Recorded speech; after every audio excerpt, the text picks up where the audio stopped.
Bismillahirrahmanirrahim. Assalamualaikum warahmatullahi wabarakatuh. Alhamdulillahi wa kafa, wassalatu wassalamu ala nabiyil mustafa wa ala alihi wa ashabihi wa man iktafa, amma ba'du. Ikhwati fillah, rahimani wa rahimakumullah. Alhamdulillah, kita bersyukur kepada Allah Subhanahu wa taala yang mana kita kembali dipertemukan di majelis ilmu yang mulia.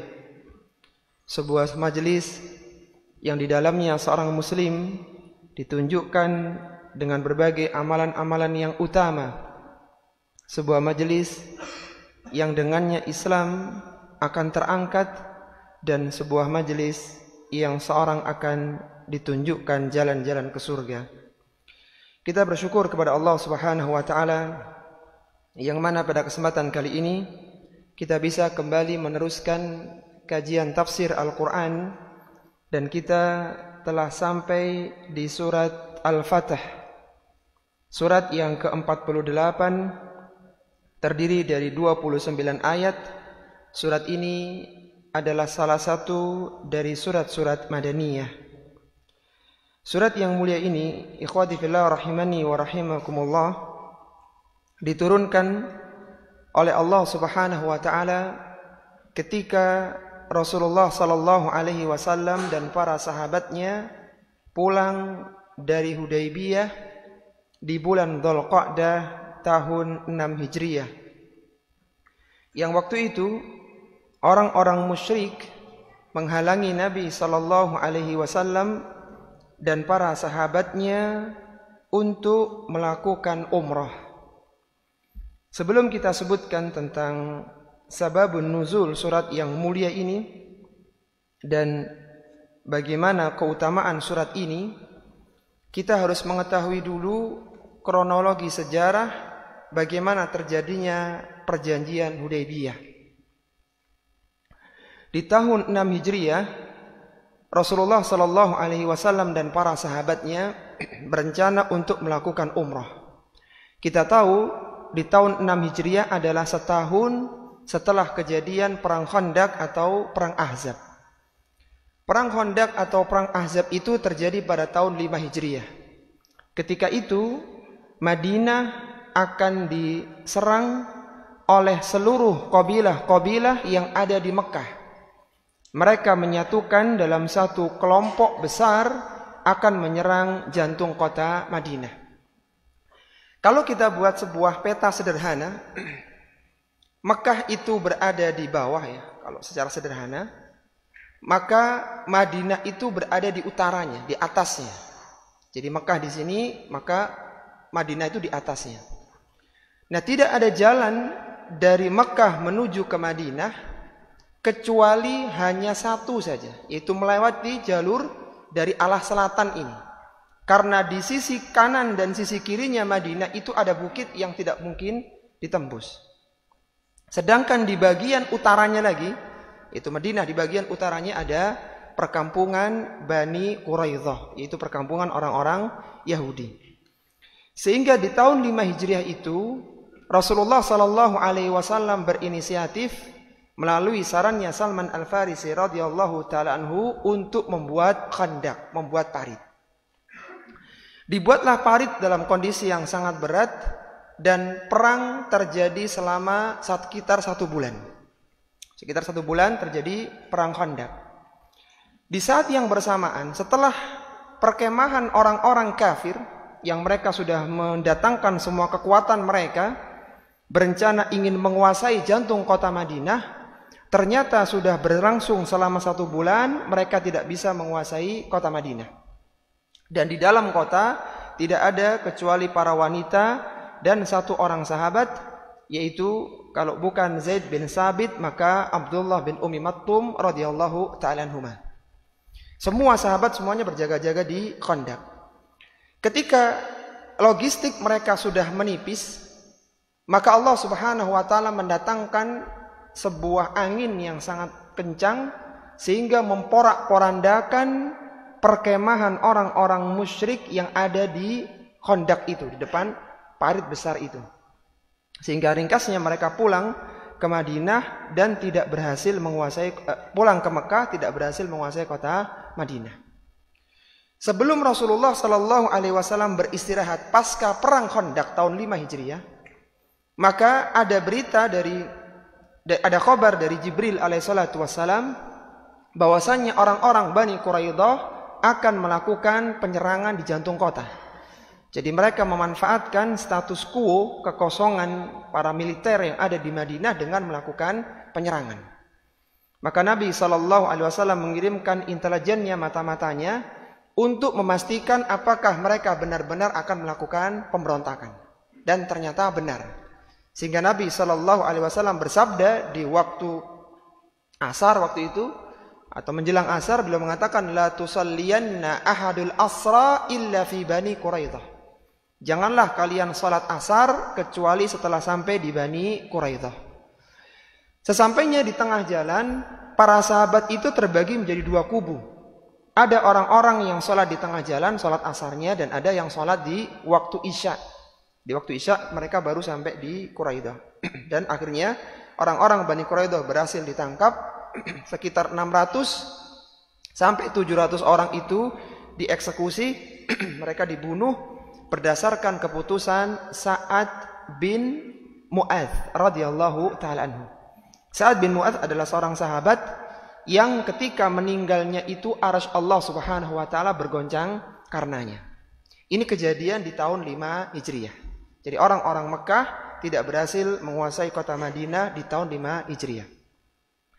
Terkait dengan permasalahan atau tafsir kita pada malam hari ini, ketika tahun 6 Hijriah, setahun setelah kejadian perang Khandaq atau perang Ahzab itu, Rasulullah Sallallahu Alaihi Wasallam bermimpi bahwa beliau dan para sahabatnya akan melakukan umroh di Mekah. Kita tahu setelah beliau berangkat ke Madinah tahun 1 Hijriah, maka sekitar 5 tahun mereka tidak pernah melakukan umroh. Padahal Mekah dan Madinah itu relatif dekat ya. Itu kalau ditempuh dengan perjalanan kereta cepat sekitar 2 jam, kalau pakai bis sekitar 5 sampai 6 jam. Relatif dekat. Maka disampaikanlah keinginan Nabi Shallallahu Alaihi Wasallam tersebut kepada para sahabatnya bahwa kita akan berangkat melakukan umroh. Para sahabat-sahabat yang memang sudah rindu dengan Baitullah dan mereka tidak meragukan sabda Nabi Shallallahu Alaihi Wasallam, akhirnya pun ikut Nabi dalam melakukan umroh. Maka ditetapkan pada hari Senin di bulan yang sama dengan bulan kita, yaitu bulan Dzulqa'dah, di tahun 6 Hijriah berangkatlah Nabi Sallallahu Alaihi Wasallam dan para sahabatnya yang berjumlah 1.400 orang sahabat itu ke Mekah. Setelah mereka sampai di Miqat, yaitu di Dzul Khulaifah, ini Miqatnya orang-orang dari arah Madinah yang sekarang dikenal dengan Bir Ali. Ini Miqat yang paling jauh dari titik kota Mekah dibandingkan dengan 4 Miqat yang lainnya.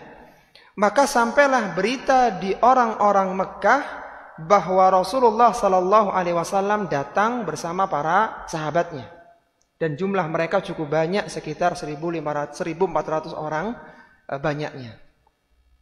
Maka awalnya orang-orang kafir mereka berpikir bagaimana supaya orang Madinah tidak bisa masuk ke Mekah. Awalnya mereka bertekad seperti itu. Sehingga Rasulullah Sallallahu Alaihi Wasallam ketika mendengar persiapan orang-orang Mekah menyambut kedatangan mereka, padahal mereka bukan untuk perang, maka Rasulullah Sallallahu Alaihi Wasallam memutar balik arah. Jadi tidak meneruskan jalur lurus, tapi berbelok ke arah yang disebut dengan Hudaybiyah, yang Allah sebutkan dalam Al-Quran dengan Bibatni Makkah, di sebuah lembah di area Mekah. Rasulullah Sallallahu Alaihi Wasallam ketika itu bermalam beberapa malam beliau di situ.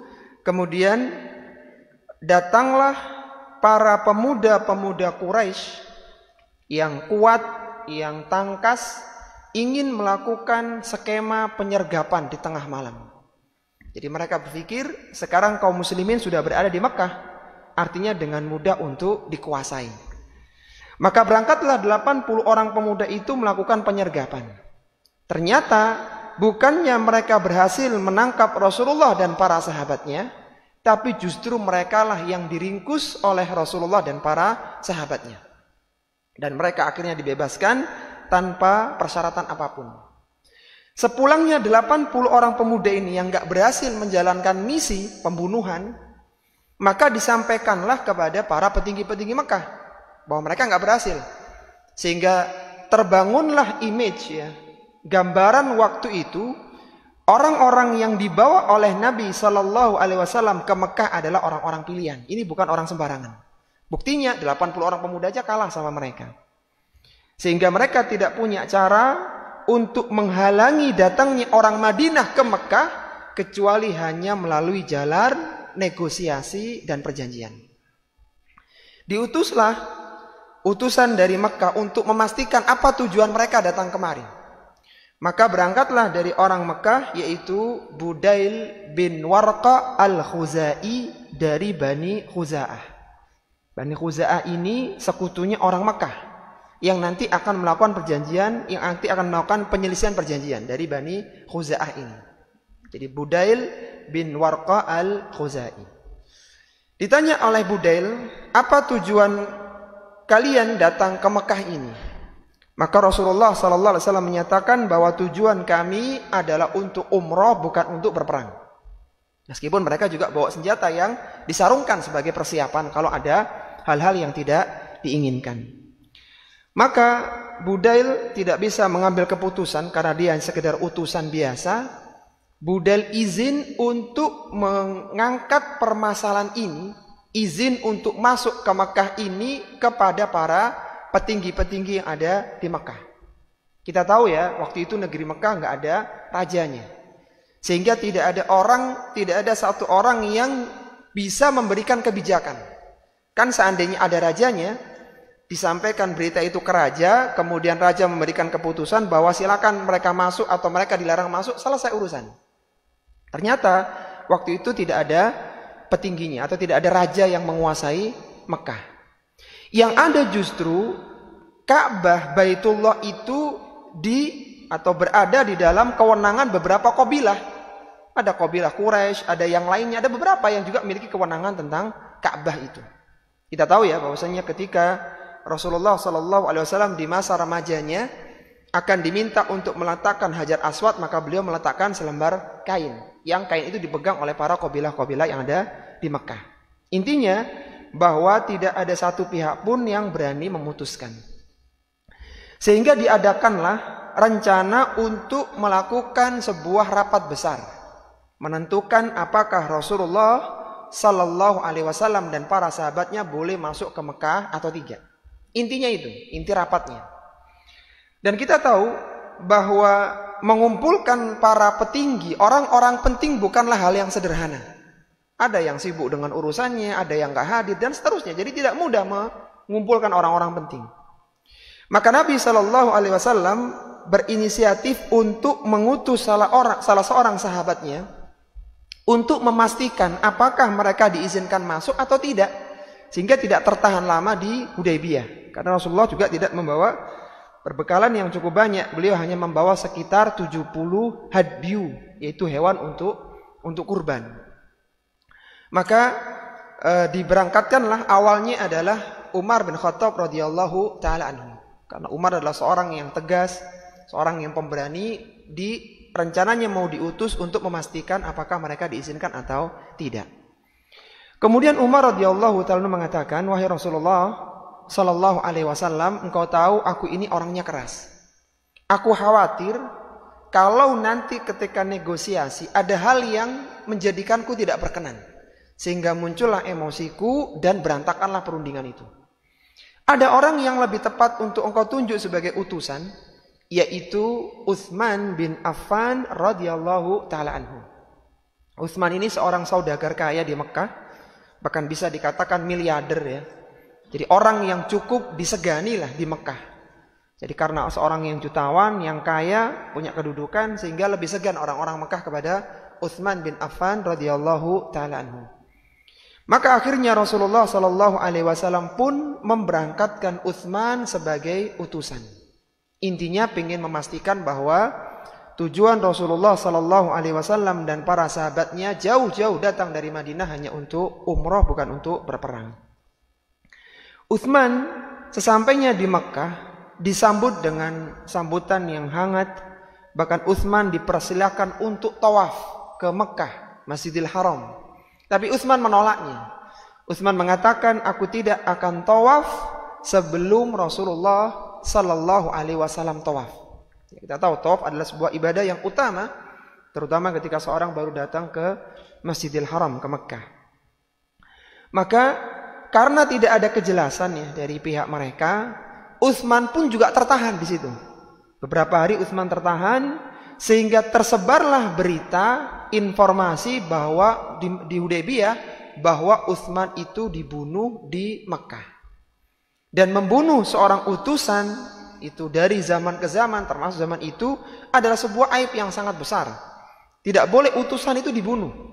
Maka Rasulullah SAW ketika mendengar berita itu, beliau segera meminta baiat kepada para sahabatnya untuk melakukan baiatur ridwan. Baiatur ridwan adalah sebuah baiat yang dilakukan di bawah pohon samurah.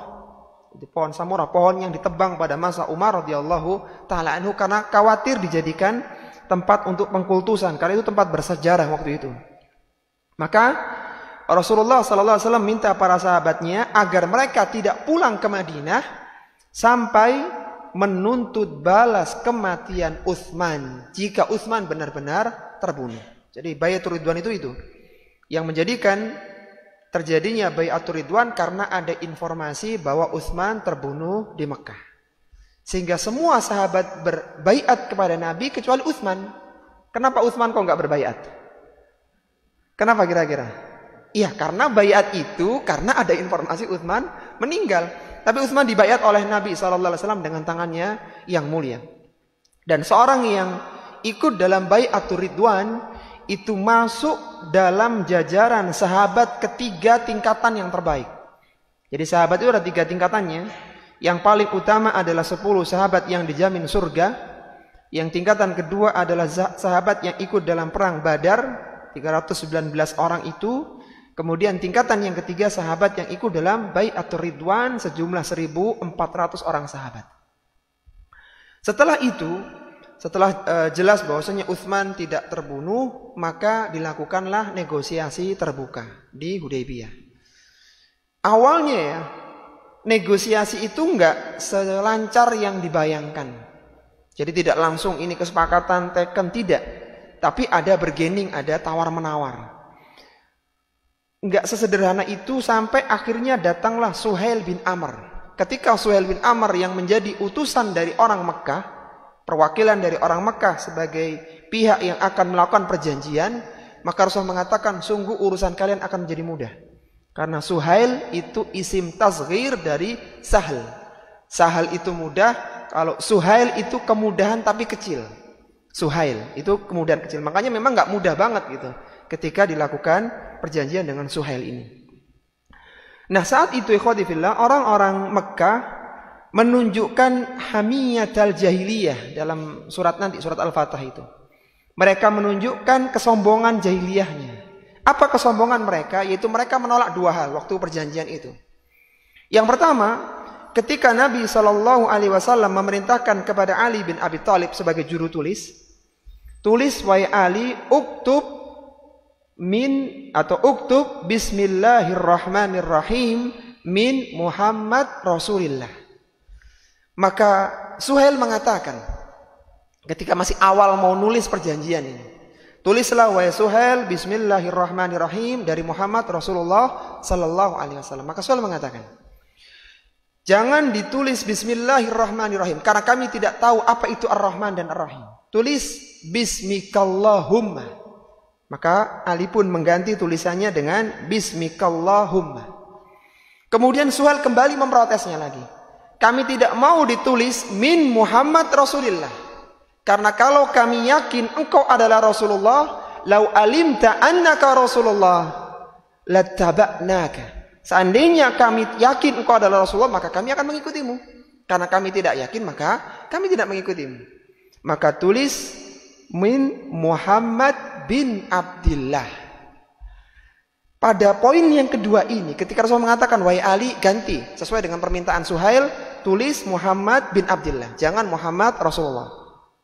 Apa kata Ali bin Abi Thalib radhiyallahu ta'ala anhu? Beliau mengatakan, wahai Rasulullah, untuk yang ini aku tidak akan menghapusnya, karena aku yakin bahwasanya engkau adalah Rasulullah.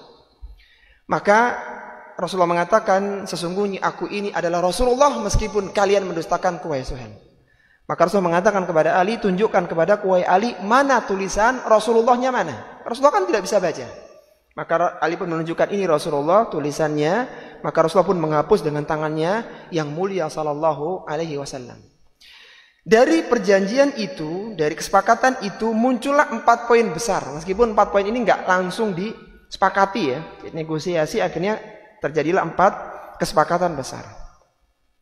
Kesepakatan yang pertama adalah mereka tidak boleh melakukan umroh tahun itu, yaitu di bulan Dzulqa'dah tahun 6 Hijriah, tapi mereka ditunda tahun depan, tahun 7 Hijriah di bulan Dzulqa'dah, dan itu nanti yang akan disebut dengan umroh qadha, umroh pengganti. Dan mereka hanya diberikan kesempatan umroh selama 3 hari saja. Jadi boleh menetap di Mekah selama 3 hari. Kemudian kesepakatan yang kedua, bahwa selama 10 tahun harus melakukan gencatan senjata. Tidak boleh ada perang antara pihak Mekah dengan pihak Madinah. Kita tahu ya, setelah terjadinya hijrah tahun 1 Hijriah itu, maka setiap tahun itu ada peperangan. Di tahun 2 Hijriah terjadi perang Badar, perang perdana. Di tahun 3 Hijriah terjadi perang Uhud. Di tahun 5 Hijriah terjadi perang Khandaq, perang besar-besaran. Sehingga ekonomi orang Mekah dan orang Madinah itu kacau.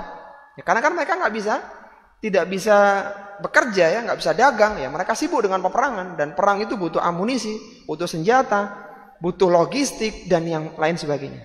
Sehingga mereka sepakat selama 10 tahun tidak boleh ada peperangan.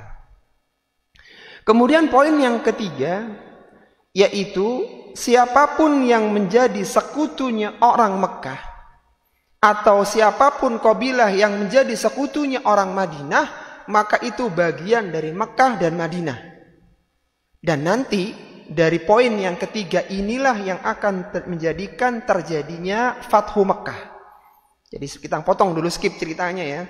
Jadi nanti ya, setelah berjalannya waktu, ada kabilah yang bersekutu dengan Mekah, yaitu kabilahnya Budail bin Warqa tadi dari suku Khuza'ah, dan ada satu kabilah yang anak terlupakan namanya yang menggabungkan diri dengan orang Madinah karena secara letak mereka lebih dekat dengan orang Madinah, sehingga mereka bersekutu dengan orang Madinah. Suatu ketika ya, setelah perjanjian itu teken, ada satu poin yang belum kita bahas.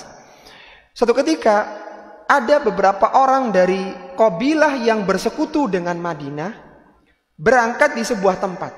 Kemudian orang-orang Khuza'ah, ini bukan orang Mekah ya, maksudnya bukan orang dari orang-orang Mekah asli, tapi ini suku yang menggabungkan diri dengan Mekah, ini melakukan penyergapan. Jadi mereka dibunuh di suatu tempat tadi itu. Jadi suku Khuza'ah membunuh suku yang bersekutu dengan orang Madinah. Maka kejadian ini terdengar kepada Nabi SAW dan terdengar kepada Abu Sufyan di Mekah.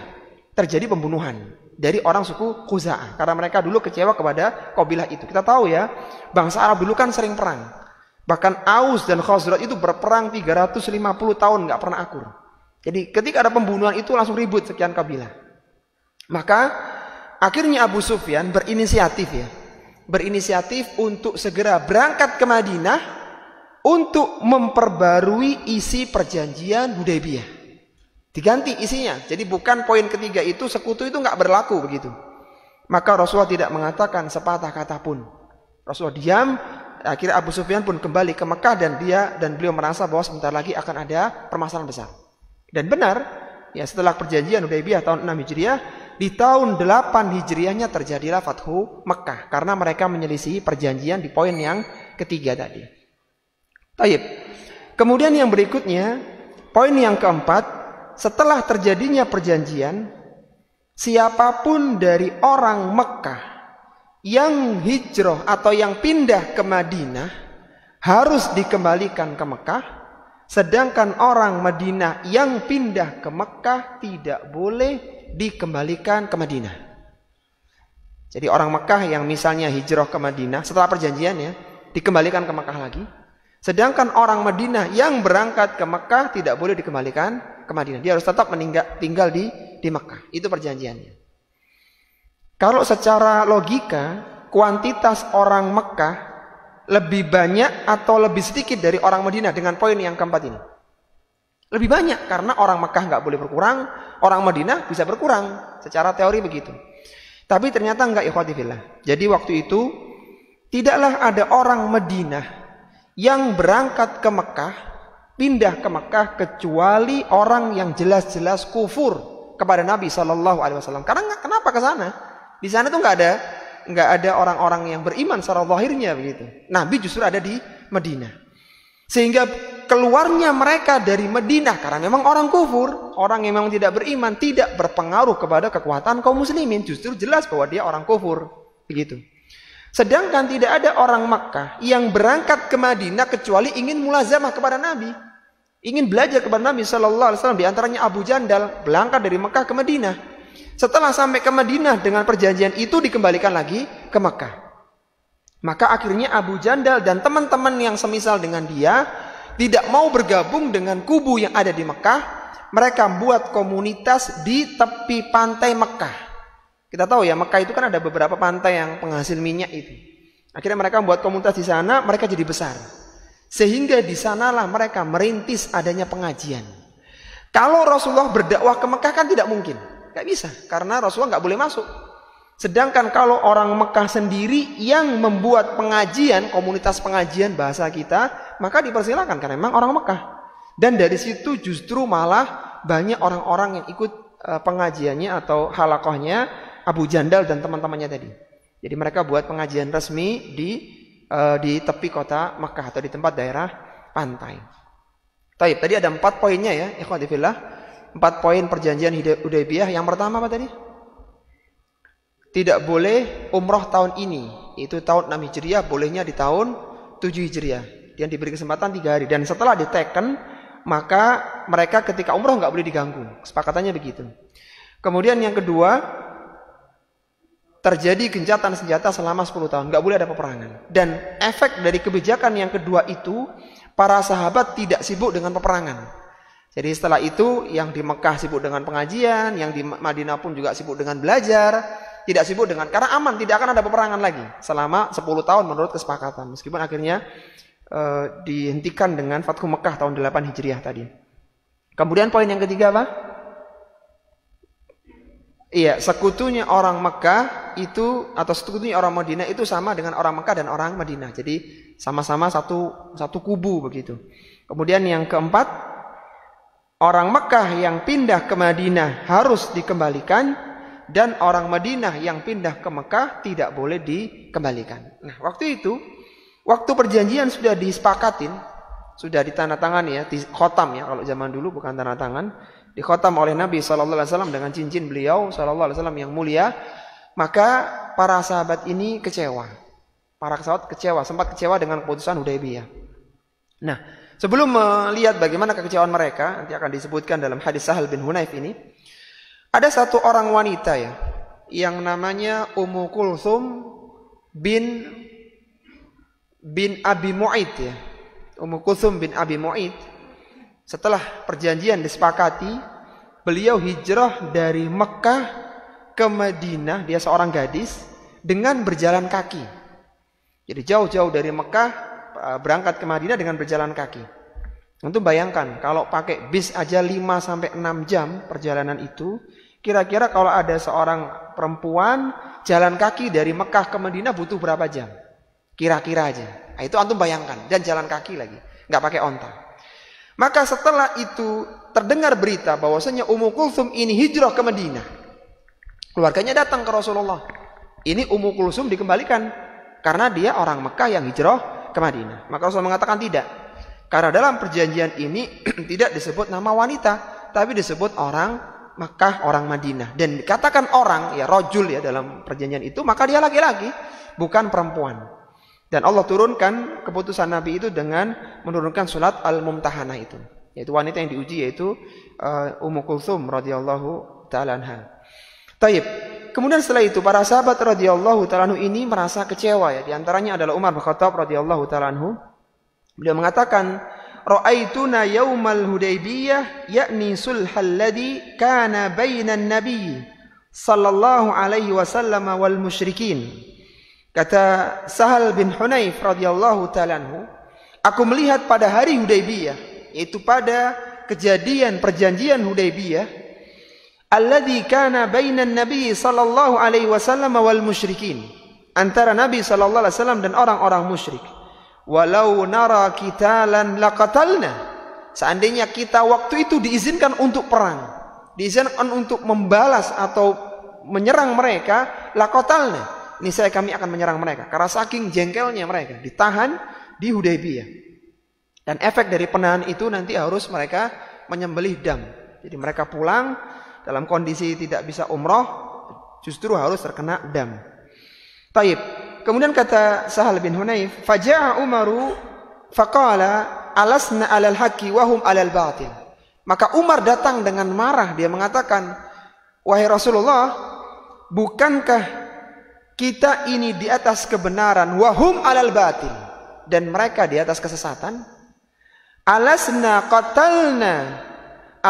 qatlana fil jannah wa qatlahum finnar. Bukankah kalau ada yang terbunuh di antara kita maka sudah jelas jaminan surganya, dan kalau mereka terbunuh sudah jelas pasti masuk neraka? Qala, maka Rasulullah mengatakan, bala, tentu wahai Umar. Maka beliau mengatakan, fa fima nu'ti daniyata fi dinina. Kalau begitu kenapa kita harus rendahkan agama kita? Kita harus menyemakati sebuah perjanjian yang zahirnya merugikan kita wahai Rasulullah. Wa narji'u, dan kita harus pulang ke Madinah sekarang ini. Walamma yahkumullahu bainana, dan Allah tidak memutuskan hukum di antara kita. Faqala, maka Nabi sallallahu alaihi wasallam mengatakan, ya ibnal Khattab, inni Rasulullah. Ketahuilah wahai putra Al-Khattab, aku adalah Rasulullah. Walan yudayyi'anillah walan yudayyi'nahi abada. Dan sungguhnya Allah tidak akan menyia-nyiakanku selama-lamanya. Jadi Umar mendapatkan jawaban itu, akhirnya meninggalkan Nabi sallallahu alaihi wasallam, tapi dalam kondisi yang masih marah ya. Faraja'a mutaghayyidzan. Beliau pergi masih merasa agak marah gitu. Walam nasbir, dan beliau tidak bersabar. Artinya kenapa keputusannya ini yang dipilih? Hatta ja'a Abu Bakrin, dan datanglah Abu Bakar kepada Umar radhiyallahu ta'ala dengan mengatakan perkataan yang sama. Kita tahu ya, Umar bin Khattab adalah seorang sahabat yang beberapa pendapatnya bersamaan dengan wahyu. Ketika Umar mengatakan bahwa sebaiknya Ummatul Mukminin itu berhijab, maka turunlah ayat tentang hijab. Ketika Umar mengatakan bahwa kita sholat di maqam Ibrahim, maka turunlah ayat yang mendukung pendapat Umar. Ada beberapa ayat yang pendapat Umar berkaitan dengan wahyu yang Allah turunkan. Ketika datang Abu Bakar, beliau mengatakan, ya Abu Bakrin, alasna alal haqqi wa hum alal batil. Bukankah kita di atas kebenaran dan mereka di atas kebatilan, wahai Abu Bakar? Qala, maka Abu Bakar mengatakan, ya ibnal Khattab, innahu Rasulullah. Wahai Ibnul Khattab, ketahuilah bahwasanya yang memutuskan ini adalah Rasulullah sallallahu alaihi wasallam. Lan yudayyi'ahu Allahu abadan, dan Allah tidak akan menyia-nyiakan beliau selama-lamanya. Kemudian kata Sahal bin Hunayf, fa nazalat suratul Fathi, maka turunlah surat Al-Fatih ini. Itu surat yang ke-48 dari juz 26. Taib.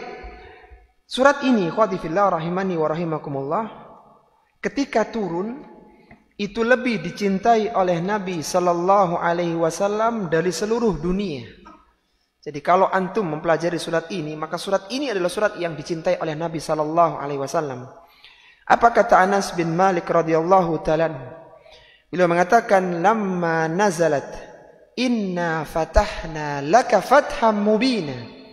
Ketika turun firman Allah, inna fatahna laka fatham mubina, ila qawlihi fauzan azima, sampai pada ayat yang kelima, yaitu kemenangan yang nyata. Marji'ahu minal Hudaybiyah wahum yakhalituhum huznu wal ka'abatu wa qad nahara al-haddi bil Hudaybiyah.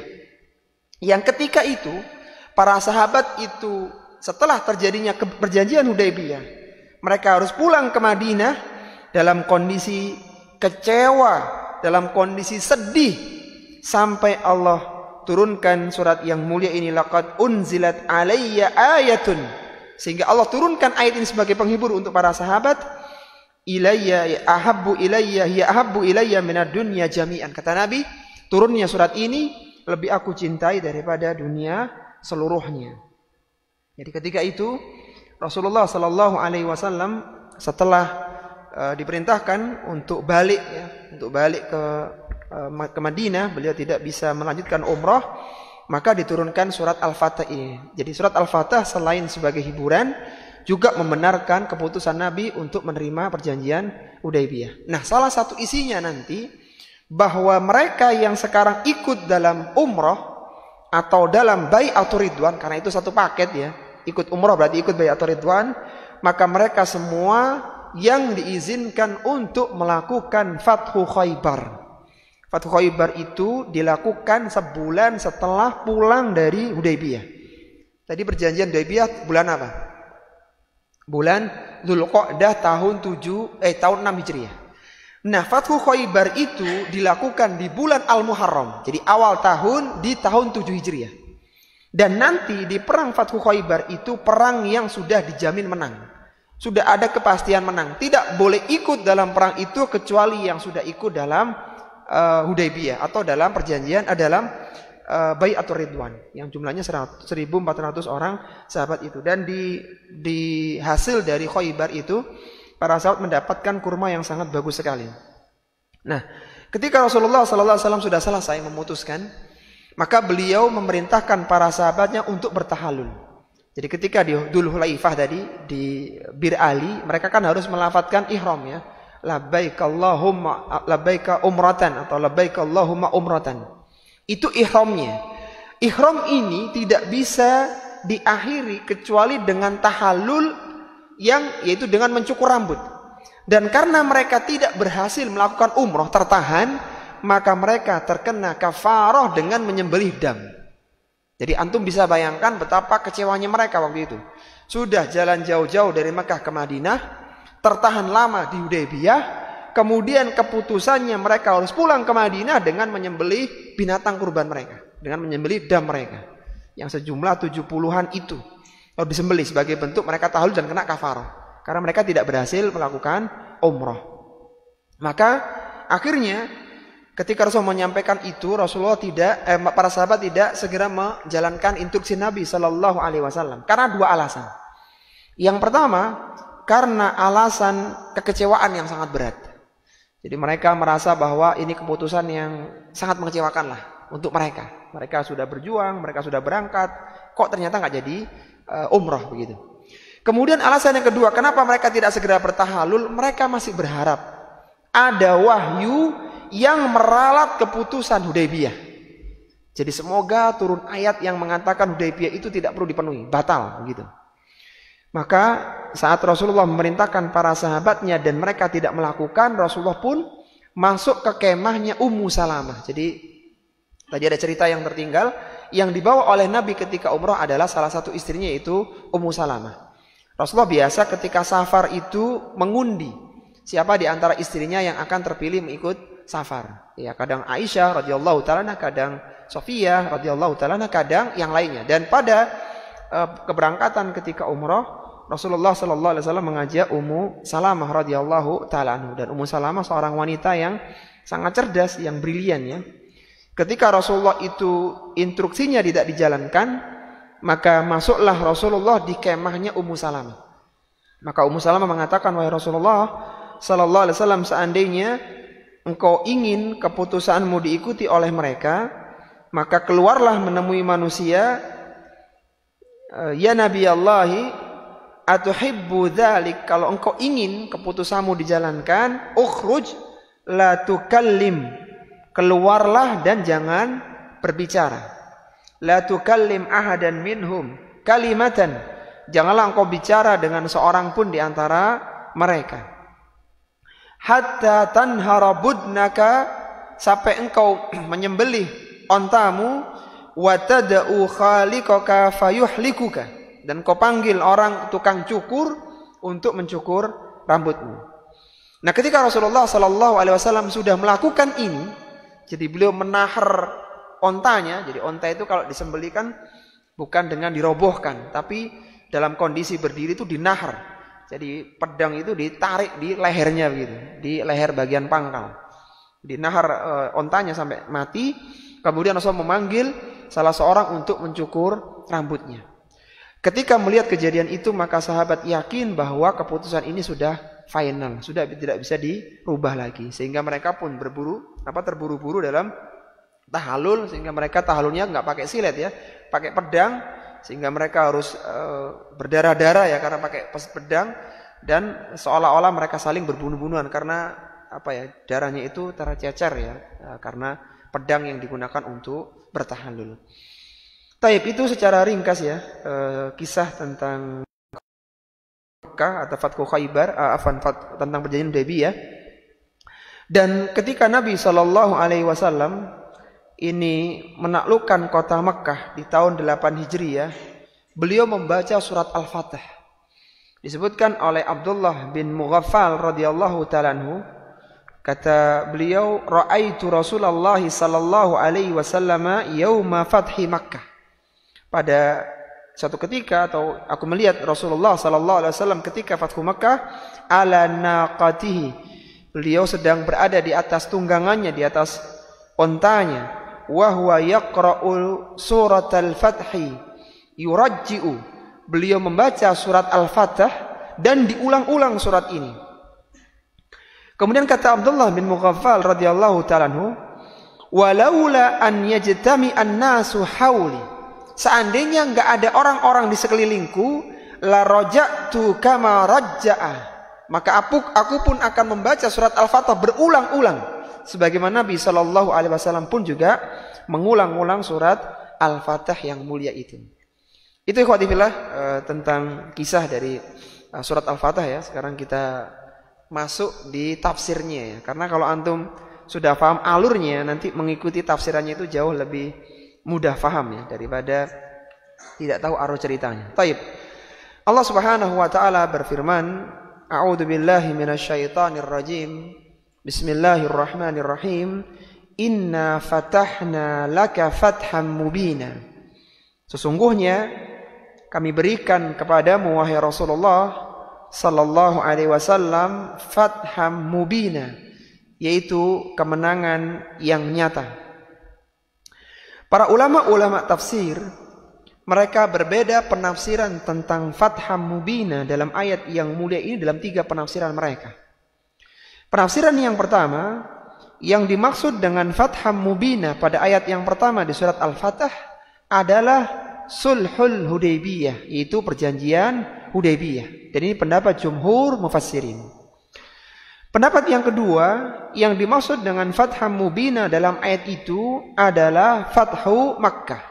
Itu Fathu Makkah yang terjadi tahun 8 Hijriyah. Kemudian pendapat yang ketiga, ini pendapat minoritas di kalangan mufassirin, yang dimaksud dengan fatham mubina adalah Fathu Khaybar yang terjadi pada tahun 7 Hijriyah. Apa kata Abdullah bin Mas'ud radhiyallahu ta'ala anhu ketika menyebutkan tentang fatham mubina dalam ayat yang mulia ini? Beliau mengatakan, innakum ta'udduna fatha Makkah. Kalian menyangka bahwasannya fathan yang dimaksudkan dalam ayat ini adalah Fathu Makkah. Wa nahnu na'uddu fatha sulhal Hudaybiyah. Adapun kami para sahabat itu meyakini bahwa yang dimaksud dengan fatham mubina dalam ayat ini adalah perjanjian Hudaybiyah. Itu maksudnya. Syekh Amin As-Sinkiti rahimahullahu taala dalam kitabnya Adwa'ul Bayan fi Idahil Quran bil Quran, ketika mendatangkan ada 3 pendapat ya tentang fatham mubina dalam ayat itu, ada perjanjian Hudaybiyah, ada Fathu Makkah, dan ada Fathu Khaybar. maka beliau membantah pendapat yang mengatakan Fathan Mubina itu Fathu Makkah. Kata Syekh Amin As-Sinkiti rahimahullah ta'ala, beliau mengatakan lafdzul madi fi qawlihi inna fatahna, lafaz madi itu lafaz madi di dalam kalimat inna fatahna, sesungguhnya kami telah membuka, kan fatahna itu fi'il madi atau fi'il mudhari'? Fi'il madi ya. Kalau mudhari'nya kan naftahu gitu ya. Inna fatahna, kami telah membukanya, itu fi'il madi kata beliau, yadullu ana dzalikal fatha qad madha. Itu menunjukkan bahwa kemenangan itu sudah terjadi, bukan belum terjadi. Tadi kan turunnya surat Al-Fatah itu kan setelah Hudaybiyah, sudah terjadi dia. Fada'wa annahu fatha Makkah lam yaqa illa ba'da dzalika bi qurbi sanatain. Dan kita tahu bahwasanya Fathu Makkah baru terjadi sekitar 2 tahun setelah kejadian itu. Tahun berapa tadi? Tahun 8 Hijriah. Maka kata beliau ini semua ini menunjukkan khilaful zahir, bahwa kalau itu yang dimaksud dengan Fathu Makkah maka menyelisih zahirnya ayat. Dan Fathu Makkah itu sudah ada ayat yang lain yang menunjukkan, yaitu surat An-Nasr.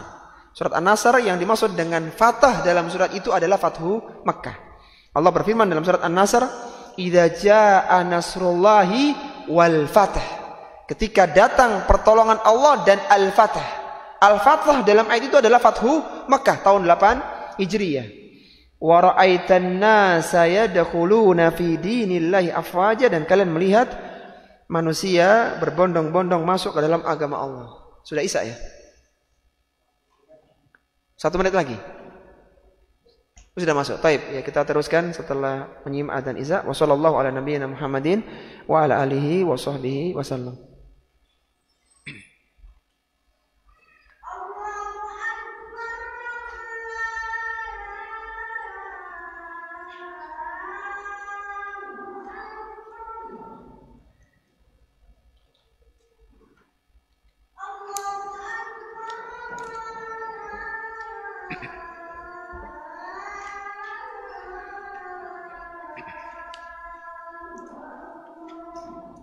Allahu akbar.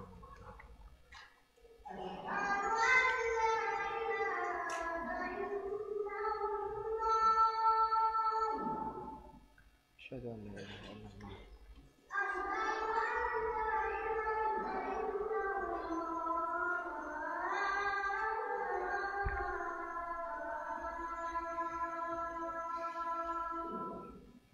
Asyhadu an la ilaha illallah.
La hawla wa la quwwata illa billah.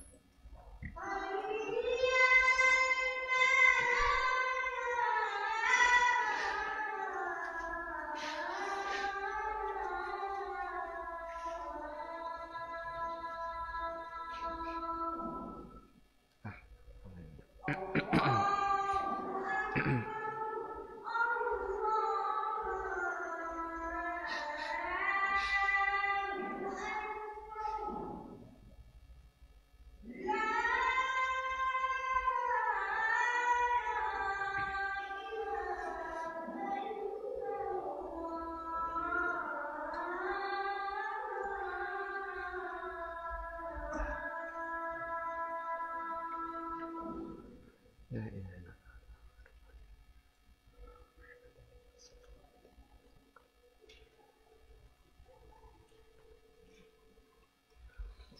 Alhamdulillahi Rabbil Alamin. Wassalatu wassalamu ala ashrafil anbiya'i wal mursalin Nabiyyina Muhammadin wa ala alihi wa ashabi ajma'in, amma ba'du. Ikhwati fillah rahimani wa rahimakumullah. Sebelum kita lanjutkan pembahasan dari tafsir surat Al-Fatah, kita coba murojaah jadi ya, poin-poin yang sudah kita sampaikan di sesi yang pertama. Tadi kapan Rasulullah Shallallahu Alaihi Wasallam berangkat untuk melakukan umroh? Bulan apa tadi? Bulan Dzulqa'dah tahun 6 Hijriah. Dan di sana Rasulullah mengajak para sahabatnya yang jumlahnya berapa? 1.400 orang sahabat. Istrinya yang diajak siapa tadi? Ummu Salamah radhiyallahu taala anha. Dari berangkat itu maka Rasulullah disepakati di situ perjanjian Hudaybiyah dengan 4 poin kesepakatannya. Apa poin yang pertama? Mereka tidak boleh umrah tahun itu tapi tahun depannya. Kemudian yang kedua, gencatan senjata selama 10 tahun. Yang ketiga, sekutunya orang Mekah sama dengan orang Mekah, dan demikian sekutunya orang Madinah sama dengan orang Madinah. Kemudian yang keempat, seorang orang Mekah yang pindah ke Madinah dikembalikan ke Mekah, dan orang Madinah yang pindah ke Mekah tidak dikembalikan di Madinah. Taib. Kemudian tadi juga sudah kita sebutkan tentang beberapa pendapat tentang fathu atau fathan mubina dalam ayat yang pertama tadi. Ada 3 pendapat. Pendapat yang pertama apa? Perjanjian Hudaybiyah. Yang kedua, fathu Makkah tahun 8 Hijriah, dan yang ketiga Fathu Khaybar tahun 7 Hijriah di bulan Al-Muharram. Taib. Tadi sudah kita sebutkan bahwa Syekh Ahmad As-Sinkiti rahimahullahu taala cenderung yang dimaksud dengan fatham mubina itu adalah perjanjian Hudaybiyah. Kenapa? Karena lafadznya itu fatahna, yaitu fiil madhi bukan fiil mudhari. Sehingga menafsirkan fathan mubina dengan fathu Makkah itu menyelisih ayat. Dan kita tahu ada ayat yang lebih tepat digunakan untuk dalil di Fathu Makkah, yaitu surat An-Nasr tadi. Idza jaa nasrullahi wal fath. Ketika datang pertolongan Allah Subhanahu wa taala dan al-fath. Al-fath di situ adalah Fathu Makkah. Maka kata Allah, wa ra'aitan nasa yadkhuluna fi dinillahi afwaja. Engkau akan melihat manusia berbondong-bondong masuk ke dalam agama Allah afwajan, dalam kondisi berbondong-bondong. Itu kalau lihat manusia masuk ke dalam agama Allah secara berbondong-bondong. Maka fasabbi bihamdi rabbika wastaghfir. Hendaknya engkau menyucikan Allah Subhanahu wa taala dan memohon ampunan kepada Allah Subhanahu wa taala. Baik. Kita sedikit menengok ayat itu ya, karena ada kaitannya dengan salah satu tafsiran di Fathan Mubina ya, meskipun itu pendapat sebagian para mufassirin. Kenapa setelah terjadinya Fathu Makkah itu orang-orang pada masuk ke dalam agama Islam? Karena waktu itu Quraisy itu menjadi qabilah percontohan lah, bahasa mudahnya begitu. Qabilah percontohan. Ketika terdengar berita ada perang antara orang Quraisy dengan orang Madinah, maka orang yang di luar qabilah-qabilah di luar lingkaran Mekah itu berprinsip siapa yang menang itu yang benar. Karena perangnya di tempat yang suci, yaitu di Masjidil Haram. Siapapun yang menang itulah yang benar. Kita lihat apakah yang menang Quraisy atau dari pihak kubu Madinah. Dan mereka tidak ingin ikut campur karena ini urusan mereka, urusan qabilah mereka, enggak ada hubungannya dengan orang-orang yang lain. Enggak ada hubungannya. Maka setelah disampaikan berita bahwasanya Rasulullah sallallahu alaihi wasallam yang menang, dan Rasulullah waktu itu sempat tinggal di Mekah setelah Fathu Mekah itu selama 13 atau 15 hari. Maka berbondong-bondonglah para kabilah untuk menyatakan keislamannya. Jadi mengikuti agamanya siapa yang menang. Itu agamanya Rasulullah sallallahu alaihi wasallam. Sehingga datang kabilah itu ke situ, ke Mekah, menyatakan keislaman mereka. Apalagi keputusan yang dikeluarkan oleh Nabi tidak ada satu orang Mekah pun yang ditawan. Ya, kalau yang dikejar-kejar ada. Yang dikejar-kejar ada, tapi yang ditawan tidak ada, karena semua dibebaskan oleh Nabi Shallallahu Alaihi Wasallam. Maka jumlah yang asalnya 1.400-an waktu perjanjian Hudaybiyah, ditambah halakohnya Abu Jandal yang di tepi Mekah, dan beberapa orang yang ikut mengenal dakwah, ketika tahun 7 Hijriah di bulan Dzulqa'dah ketika umroh qadha, jumlahnya yang ikut menjadi 2.000 orang. Jadi ada tambahan 600 orang yang ikut dalam umroh qadha di tahun setelahnya. Artinya menunjukkan kemenangan yang sangat luar biasa. Sehingga kalau tidak ada perjanjian Hudaybiyah, tidak ada penyelisihan di poin yang ketiga tadi, maka tidak ada Fathu Mekah. Fathu Mekah itu karena balasan mereka yang menyelisih perjanjian begitu. Rasulullah menyerang mereka, menaklukkan mereka gara-gara mereka menyelisih perjanjian. Nah, itu boleh. Seandainya tidak ada Hudaybiyah, maka tidak ada Fathu Mekah. Jadi selamanya ya Mekah dikuasai oleh mereka. Dan Fathu Mekah dilakukan di bulan Ramadan tahun 8 Hijriah. Rasulullah tidak diizinkan untuk menumpahkan darah kecuali sebentar saja. Karena pada asalnya tidak boleh ada pembunuhan di Mekah. Maka setelah itu, setelah banyak orang masuk Islam, kata Abdullah bin Abbas radhiyallahu taala anhuma, beliau mengatakan setelah turunnya surat An-Nasr tadi, idza jaa nasrullah, beliau mengatakan huwa ajalu Rasulillah sallallahu alaihi wasallam. Ini menunjukkan dekatnya ajal Rasulullah sallallahu alaihi wasallam. Kenapa? Karena Rasulullah tugasnya berdakwah, dan setelah selesai berdakwah atau setelah beliau menyampaikan dakwah, orang sudah bondong-bondong masuk ke dalam agama Islam. Sehingga akhirnya sudah selesai tugas beliau, maka sebentar lagi beliau akan diwafatkan oleh Allah Subhanahu wa taala. Mungkin ini ikhwati fillah ya yang bisa kita bahas dalam kesempatan kali ini. Jadi ini kita masih di ayat yang pertama ya. Kita tafsir Al-Fatah di ayat yang pertama, nanti insyaallah kita teruskan di ayat-ayat berikutnya, dan semoga antum tidak absen dari kajian kita karena di sini Masya Allah banyak sekali faidah-faidah yang insyaallah kita dapatkan bagaimana dulu perjuangan para sahabat yang Allah sebutkan di dalam surat yang mulia ini. Taib, ini yang bisa kita sampaikan. Mohon maaf kalau ada hal yang kurang berkenan.